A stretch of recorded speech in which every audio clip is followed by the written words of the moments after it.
கிட்டத்தட்ட 7,000 ரூபாய் கடைசி மாதம் பசங்களுக்கு ஸ்நாக்ஸுக்காக நான் வந்து செலவு பண்ணேன். அந்த 30 டேஸு எப்போயுமே நான் பட்ஜெட் போட்டு டெய்லி வரவு செலவெல்லாம் எழுதி வச்சு தான் நான் ஃபாலோ பண்ணுவேன்.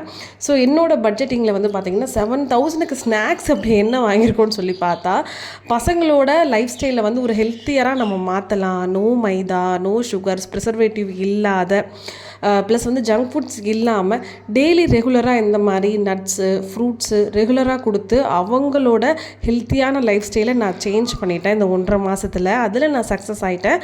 ஆனால் நம்ம ஹெல்த்தியராக வாழணும் அப்படின்னா கண்டிப்பாக ஃபினான்ஷியலி நம்ம ஓரளவுக்கு நிறைய ஸ்பெண்ட் பண்ணால் மட்டும்தான் நம்மளால் ஒரு ஹெல்த்தியான லைஃப் ஸ்டைலுக்கு போக முடியுது அப்படிங்கிறது தான் உண்மை. ஏன்னா நார்மலாக வந்து பார்த்திங்கன்னா ஒரு பிஸ்கட் கூட பசங்களுக்கு நம்மளால் கொடுக்க முடியாது, ஒரு ப்ரெட்டு கூட பசங்களுக்கு நம்மளால் கொடுக்க முடியாது. ஸோ ஹெல்த்தியான விஷயத்தை தேடி போகும்போது நிச்சயமாக செலவும் வருது, பட்ஜெட்டு ரொம்ப இடிக்கவும் செய்யுது.